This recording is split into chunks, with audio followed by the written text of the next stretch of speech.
Welcome to Dr. Roger and Friends, the bright side of longevity. Hosted by three Ps in a podcast, Doc Roger, Teresa, and Danielle. Thanks for joining us for Coffee and Conversation.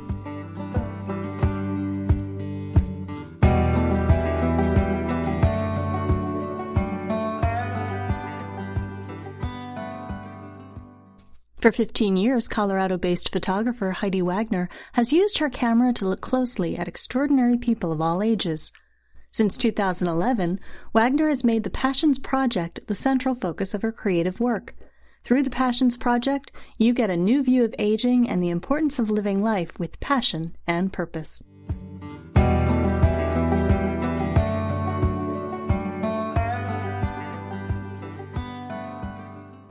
Well, welcome everybody. Glad to have you here, ladies. Danielle, Teresa, you look well.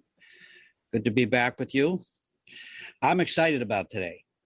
See, I love artists and creativity. And Heidi Wagner, we're just meeting for the first time, but I have so admired her work. It's beautiful, of course. The European pictures, but particularly the pictures of people and older adults in particular. And they're beautifully done, very artistic, but there's a story with them. There's a story with everyone that, someone might fill it in a different way, but everyone tells a story for me. And it's a story of positivity. But I'll let Heidi, welcome. I'm glad you're here. I'm going to let you tell, more than between the lines today. Thank you, Roger. It is so great to be here and to be here with all of you. It's such an honor. I mean, I've worked with you in the past and worked with different parts of your organization in the past, but it's just always so fun to sit down and talk about, the fight against ageism. I think that's really from the very beginning, that's what the Passions Project has been all about, is changing the paradigm of aging and, one photo at a time and one story at a time.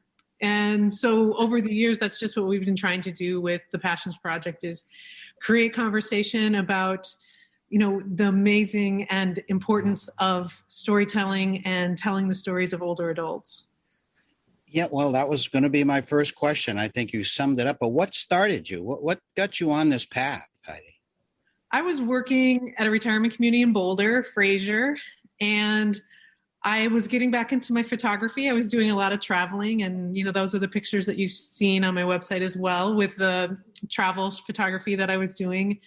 But I was really wanting to get connected to my favorite part of my work, which was the residents and the people that I would work with every day. And when I would talk to people about working at a retirement community, one of their first reactions was very negative and not my experience whatsoever. So recognizing right away that people aren't completely connected and understanding what older adults are all about. So I wanted to create a portrait series that helped people understand the existence and the everyday life of an older adult. And by doing that, I was really inspired every day by the residents at Fraser and all of the amazing things they did. So I just said, well, I'm going to do a project about all of their passions. And that's really how the Passions Project started. It was just people volunteering to have their picture taken about their passion.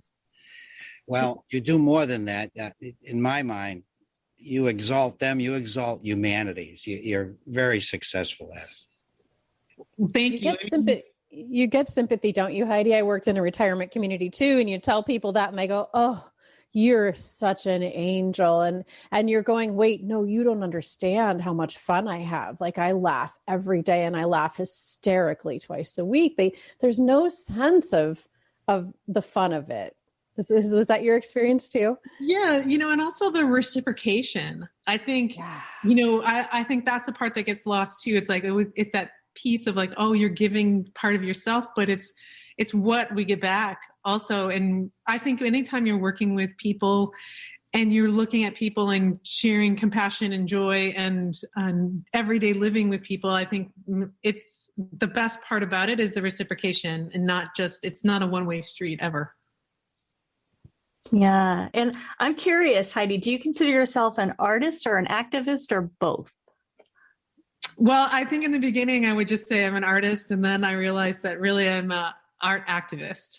Most definitely. I mean, that's really the greater mission of the work is to make sure that we are changing the conversation about what living and aging looks like in our world. And they're so fun and emotional. I love, you had one of a musician, and then there was another lady, I think she was cooking, and just going through them. And Roger mentioned the story. We make up these stories around them, and you almost feel like, kind of like I said about you, Heidi, we've never met, but I feel like I know you. I feel like I know some of these people in your photographs just from looking at them. And I think it's so fun when people have that experience when they're seeing a still photo, because you don't always know the whole story, but you want to have a conversation. And that's always what I say. I just said, I want people to see the photos and then want to have a conversation with that person. And because I think we forget how much we have in common more than that we have differences. We always like to see our differences, but when we can show people and that we have more in common, I think that's so much of what the photos are doing also. That's where we're all headed, let's think of it in positive terms. And you definitely show that. And I'm already there, but some people, I want to get old, like in the blue zones, right? You ask someone how old they are and they'll lie to you and say they're older for other reasons. But that's just marvelous. I asked one of the residents at the retirement community that I worked at once, I said, Ben, how old are you now? And he said, in 18 months, I'll be 100. That was his answer. And I loved it. Who talks like that? It was so good. It's that looking forward to life. I mean, I don't think about it necessarily as I want people to enjoy aging. I want people to enjoy the process of getting older and what that means. But mostly it's about, I want everyone to embrace living. And because, it's like every day we're living life. And when you're embracing that living, then you're positive every day, and you're naturally positively aging also. And I think there's just such a misconception about aging and the power of aging and the power of individuals as they age. I think we diminish that. Like, I just think they're just words. Language is powerful, and I think certain words don't get associated with older adults, like beautiful, stunning, powerful, courage and courageous and strength. I mean, there's just those kinds of words aren't necessarily in our culture typically used when we think about older adults or aging. And I want to change that. And I want to change that with photography and storytelling and every element that we can to change that element of our culture, for sure. I think we saw it during this pandemic. The older adults have been through so much, maybe not a pandemic, but they certainly have been through, tested as a society, as humans. And, I can't say they all did well, especially those who got isolated and needed people. But in general, they said, okay, here's life throwing me another big curveball. This is a big one, but, we'll get through it. And I think they, as has been the case since most of our history as humans, the older adults with their wisdom and experience say, okay, this is bad, but, we can get through this, And I think we all struggled during the pandemic. I think we focus so much on older adults or younger kids. We like to focus on certain groups, but I think as a world, we all had our struggles. This was not an easy pandemic or easy situation to be thinking about. It is a pandemic, but we like to focus on the struggles of older adults. Or I think the pandemic really pointed out our how ageist we all really are. You would like this. I use the term frequently that the pandemic acted as a lens for us. And what's funny, when you talk about older adults, research has shown that they have been the most optimistic and the most resilient out of any age group because they have been through so much. Where we're freaking out, they're rolling with it better than anybody. That's the kind of statistics that do not get enough publicity, enough focus. Like I said, we wanted to focus the the negative lens and showing, older adults as, as struggling and part of the problem, or people that need to be sacrificed during this pandemic.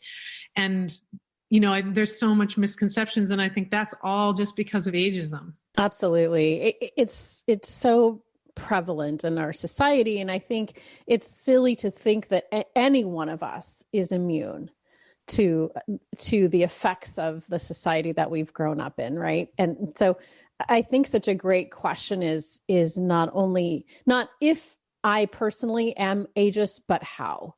Like, in what ways is that showing up for me? It's a better question. I think it's better to assume that we all are, and we certainly see blatant examples of it, pandemic or not, in our society, but I think it's true for all of us. Tell me what you think about that, Heidi.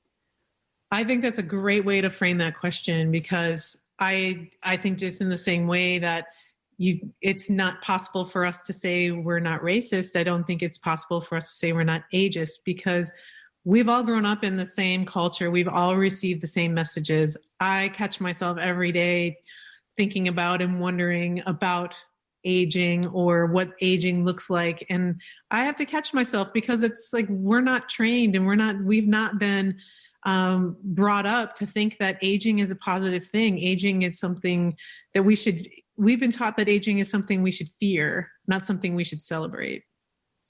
And, I think the messaging now is getting out there finally. It was so interesting. I have an example. I was on Twitter and I kept seeing this pop-up ad, and I'm not going to mention the company, but they were talking about, lotion for your aging skin and anti-aging and look younger. And before I had the chance to send them a polite, this is not cool message, apparently other people did, because the whole campaign changed within a week. And now it's hydrate your skin, have healthy skin. And I'm like, that whole aging message. So they must have gotten slammed. So keep it up, because it's working. Keep it up, indeed. It was well said.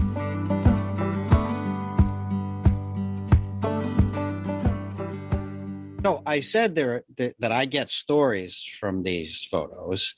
How about a real life story? Can you recall one or two for us? I'm sure there's some that stick out for you, that were particularly moving for you, or colorful, or whatever. Could you share a couple of those, maybe? Oh my gosh, absolutely. Every picture has a million stories. And one of my favorite stories to talk about, one of the people that I photographed, it was in Texas, and he had lived his whole life as a performer in LA, and he was a singer. He was part of a doo-wop group called the Rivingtons, and now he was older. He moved back to be closer to family in Texas, but nobody knew that he had lived this life where he sung on stage and was on TV.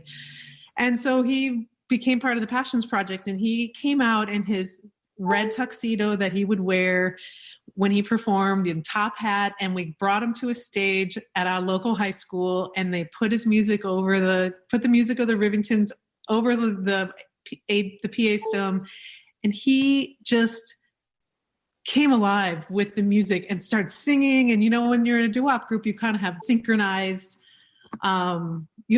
movements with your other singers. And so the song, one of their famous songs is "The Bird's the Word," is the Rivingtons sing that song. And so he just kept saying, "The bird's the word, the bird's the word." And he had such a great smile on his face. And then a couple months later, I go back to Texas. We do the opening for the Passions Project, and I see Mr. John Harris, and I say, "Mr. Harris, what did you think about your picture?" And he said, "Thanks for making me famous again." And I will never forget that he said that, because to me, that just said so much, thank you for helping me be seen again. That's perfect. Oh, yes. Right on. Wow. That's a superb story. Really. Treasure that one. Talk about a paycheck, Heidi, right? There's your paycheck right there. Really. I mean, and honestly, I mean, I will never forget Mr. Harris and that experience with him, because, in that moment, that's when you go, this is why I do this work. This is why I love this work. This is, again, that's the reciprocation. It's not just that I took this picture, but it's like what he gave to me, but what we gave each other in that moment was really special, and I will never forget it.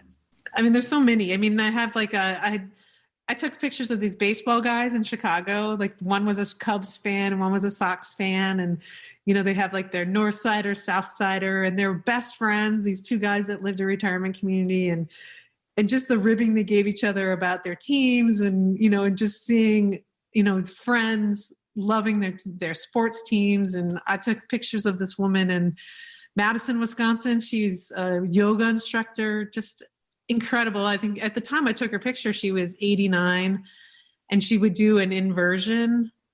She just was incredible person and so thoughtful, such a beautiful soul. And I think people who are connected to their passion are really special people. And so that's why also it's not just about older adults connecting to their passion or talking about their passions. It's the Passions Project's meant that older adults are teaching us all about what it means to be connected to our passion and the importance of that. Because I think sometimes we get lost in our worlds, whether it's raising kids or working, and we forget like what's really important is having a passion and living your passion. And that's what makes life sweet. And I love the yoga example. I taught yoga for a number of years, and one of my first classes was working with older adults. And my first lesson in ageism, I'm trying to be careful so nobody gets hurt. And I start talking about an inversion, and she's there, 93-year-old in a shoulder stand. And after the panic wore off, I'm like, oh, okay, she's fine. It's good. Yes. We kind of have that, we forget. We confuse that, old ableism and ageism go hand in hand. And that idea that people lose their abilities and we underestimate people. We need to give people an opportunity to really show us who they are. And that's the beauty of people. Definitely an activist, Danielle. a compassionate and very articulate spokesperson and an activist. Well, it just, this whole thing, you guys are all young. You're probably not experiencing it yet, but, there comes a time when you're not seen and you become invisible in our society. And I think that experience that your musician had there was, and what he said, that spoke volumes to me. And so there you are. You're a microphone for these people, or a vision for them. Now that's got to be rewarding for you. Giving people a platform to teach and to be a catalyst for change, it is rewarding, and it's something that I'd like to see have a bigger voice as well. I know there's a lot of different issues that our culture is facing, our society is facing. And, through it all, ageism is, it doesn't discriminate either. Everybody is aging regardless, and whether we like it or not. And so we don't think about it, usually through like those middle 30s, middle 20s, we kind of get away from it a little bit more, and we start feeling it maybe a little bit more later. We feel a little bit more when we're younger, early. But I think it's a voice that not a lot of people are listening to, and that we're more willing to attach ourselves to the negativity more than finding ways that we don't have to be that if we don't want to. Mm-hmm. Well, you are changing that, Heidi, like, as you said, one story at a time, one photograph at a time. And just one story you shared today was so, so powerful. And I know that's one of probably thousands. So tell us, Heidi, what's next for the Passions Project? Well, once I did actually just receive my first vaccine. So I'm really pleased with that, because I've been limited in the amount of work I've been able to do directly with older adults. But I've been trying to make the best of that time too by starting a coalition, trying to get a national campaign to fight ageism during this pandemic time, getting different groups of people together, mostly people that are living in Colorado but have national ties. So just really, really working hard, and Leading Age has been a great supporter as well, to, help us connect to the right people to try to get some sort of national campaign out there. So that's a big push for us right now. And I'm really, really excited about it because, as much as the, creative aging and the aging community and aging services community are familiar with ageism, our culture at large is still really needing positive imagery and education through positive imagery. And that's so much of what this movement wants to create. And we are really excited about that. And I just can't wait for that to start happening because I see big things. I see conversations happening on the Ellen show. I see conversations about pictures that we're seeing on the screens in Times Square. It's like, I see the Passions Project, in those ways. And I see them on billboards around the country that we're talking about ageism. And I think that's my big vision. And then of course I want the Passions Project to be international. So, just some small goals. We see it too, Heidi, and I think it very well should be. And if anyone appreciates art or the message, such a fantastic message applies to us all, they will be. And you're running with it. And if we can do any downfield blocking for you in this podcast or with Masterpiece, we're there for you. We will do that. And because we want you to keep running with this. You're doing fantastic work. Thank you. I will definitely keep you in mind as I start getting through the line and making my way downfield.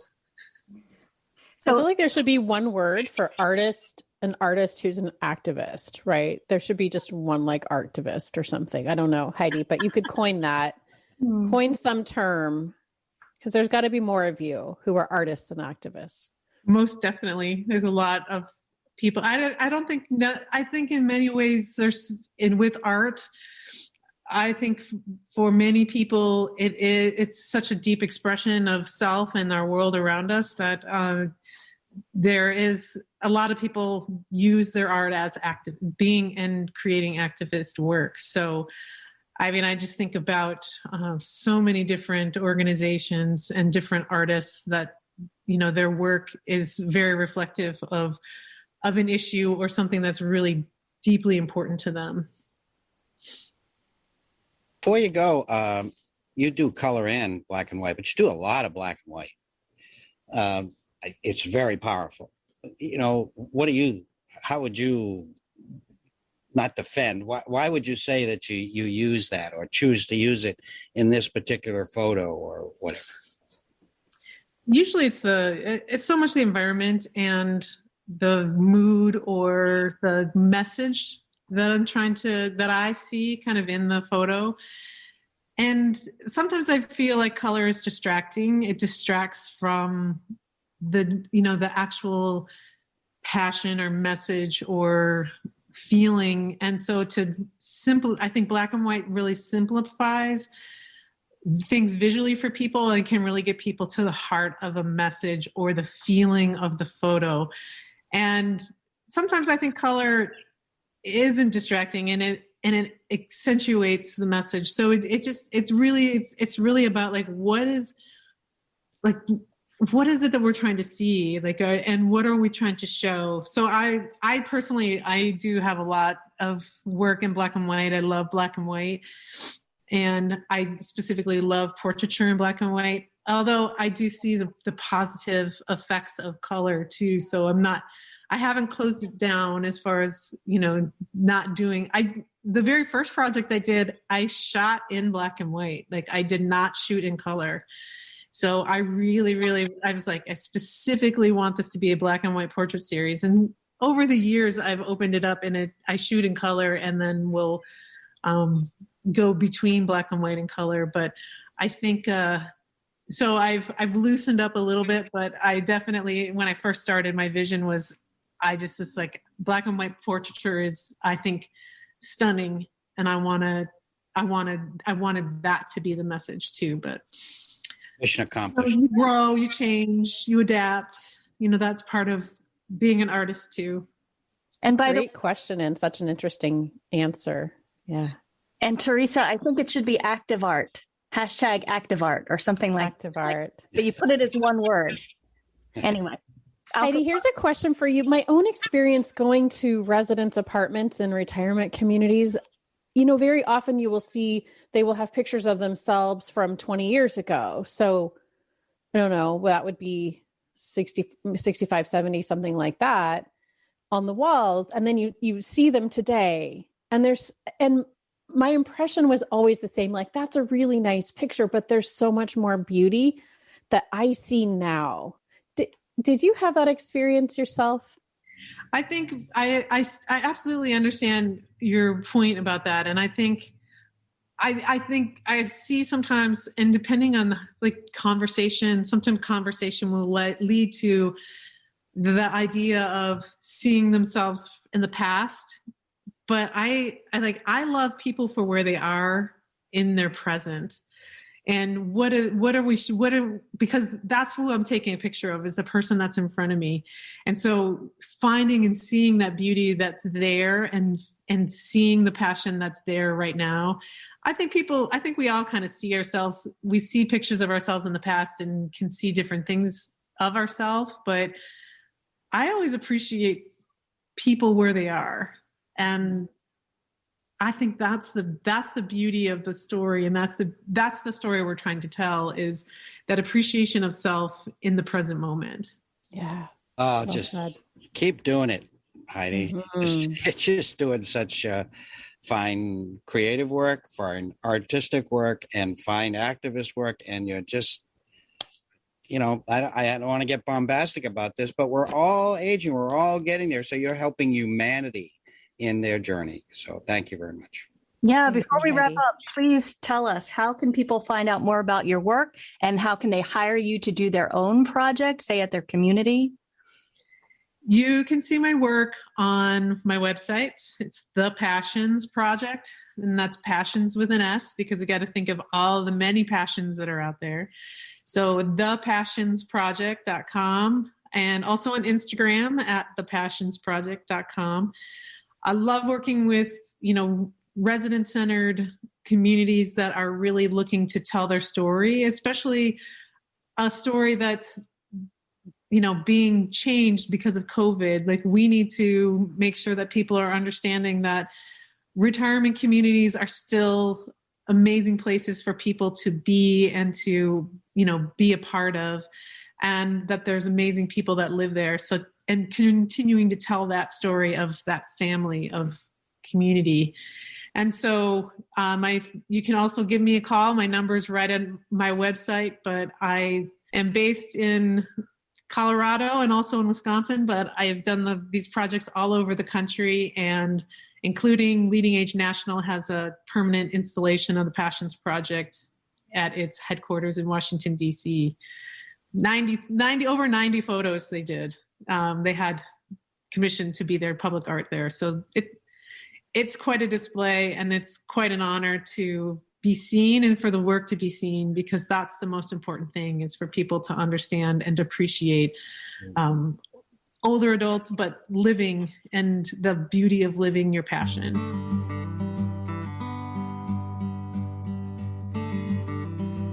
You've been listening to Dr. Roger and Friends, The Bright Side of Longevity. If you like the show, please rate and review, and be sure to click to follow.